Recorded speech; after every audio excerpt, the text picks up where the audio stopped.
ओम श्री गणेशाय नमः। ग्रह नक्षत्र तारागण प्रतिदिन बदले थांती तांकर चाल। तेबे आसंतु जानिबा कोन रहिछि आज आपणक राशिर हालचाल।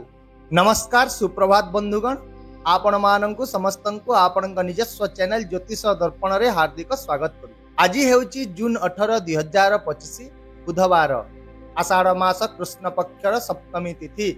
चंद्र कुंभ राशि रे भ्रमण करुछंती एवं आज पूर्वभाद्र नक्षत्र प्रभाव रहिबो। आजिर शुभ समय सकाळ 8:11 रु 11:54 पर्यंत रहिबो।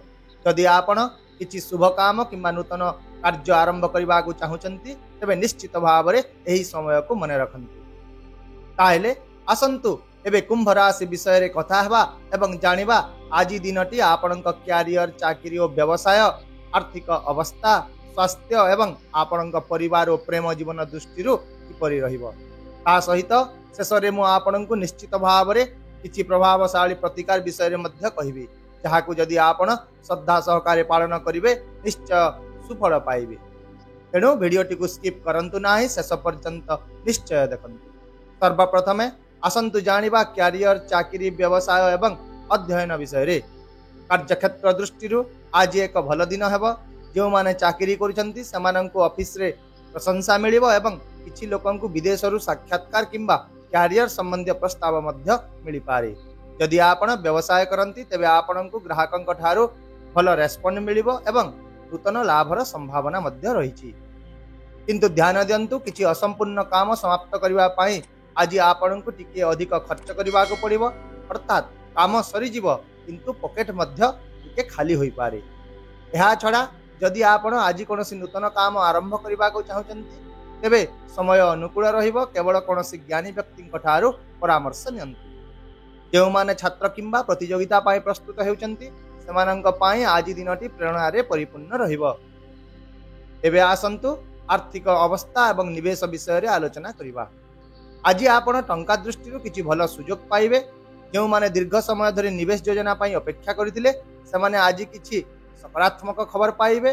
धन वृद्धि हेबार संभावना रहिछि, किंतु परिवार रो आवश्यकता पाई किछि खर्च मध्य होई पारे, किंतु सही खर्च आपनकु खुशी प्रदान करिवो। आपण एवं आपनक जीवन साथी भविष्यत पाई आज किछि आर्थिक योजना करि पारिबे एवं सही योजना गुडिक भविष्यत रे लाभदायक मध्य प्रमाणित हेबो। केवल गोटिए कथा मने रखंतु, अनावश्यक जिनिस रे आज खर्च करंतु नाही एवं कोनोसी बड़ निवेश करिबा पूर्वरु सतर्कतार सहित निष्पत्ति नियंतु। स्वास्थ्य दृष्टि आज आपण उज्ज्वल अनुभव करिवे। तथापि आपण जोग एवं बुलिबा पाई किछि समय नियंतु। मन और शरीर उभय भल रहिबो। यदि आपणकर हाड़ किंबा संधि संबंधी कोनोसी पुराना समस्या रहिछि तेबे आज निश्चित भाव रे डाक्टरंक सहित परामर्श करंतु। विलंब करंतु नाही, आपण दीर्घकालीन थकापणरु मुक्ति पाइबे। एहा व्यतीत आज गाड़ी चलाइबा समय रे विशेष सतर्कता अवलंबन करंतु। शेषरे परिवार प्रेम एवं सामाजिक जीवन आज आपणक घरे परिवेश बहुत भल रहिबो। यदि आपण परिवार ठारू दूर रे रहउचंती तेबे आज आपण परिवार सदस्यंक ठारू इमोशनली समर्थन पाइबे। घरे किछि शुभ कार्य विषय रे मध्य आलोचना होई पारे। आपण पिला मानंक किछि सफलता पाई गर्व करिवे एवं बड़ मानंकर आशीर्वाद मध्य पाइबे। सेहि परि यदि आपण प्रेम संपर्क रे अछंती तेबे दिनटी आपणक पाई बहुत भल रहिबो। दुहिंक भितरे पारस्परिक बुझामणा एवं भावना दृढ़ हेबो। किछि लोक आज निज प्रेम संपर्क को विवाह आड़ को नेबा विषय मध्य चिंता करि पारंती।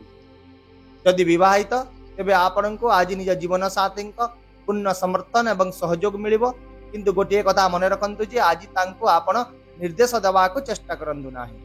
केवल बुझामणा माध्यम रे संपर्क रे संतुलन एवं प्रेम बजाय रहिबो। ताहेले प्रिय दर्शक बंधु, आपणक पाई आजिर शुभ संख्या हेउची 9, शुभ रंग हेउची हळदिया एवं आजिर विशेष प्रतिकार हेउची आज आपण एक पितल पात्र रे पानी भर्ती करी सेथिरे लेंबू मिसाई ताहाको भगवान शनिदेवंको अर्पण करंतु एवं ओम सन शनिश्चराय नमः एही मंत्र 11 थर जप करंतु, जहा द्वारा आपणक जीवन रे सुख शांति एवं समृद्धता वृद्धि पाइबो। आशा करूची मो द्वारा दियाइतबा एही सूचना आपणक पाई निहाती उपयोगी हेबो। यदि आपणको आमर एही भिडियोटी पसंद आसिला तेबे दया करी भिडियोटी को गोटिए लाइक करंतु, शेयर करंतु, आपणक मतामत कमेंट रे निश्चय जणांतु एवं चैनल को सब्सक्राइब करबा को भूलंतु नाही। कारण प्रत्येक दिन आम आपण आनी था सठिक सहज एवं निर्भर योग्य राशिफल। काली पुणी थरे एक नूतन आशा एक नूतन भविष्यवाणी सहित देखा हवा। से पर्यंत विदाय दियंतु। रहुची नमस्कार। जय जगन्नाथ।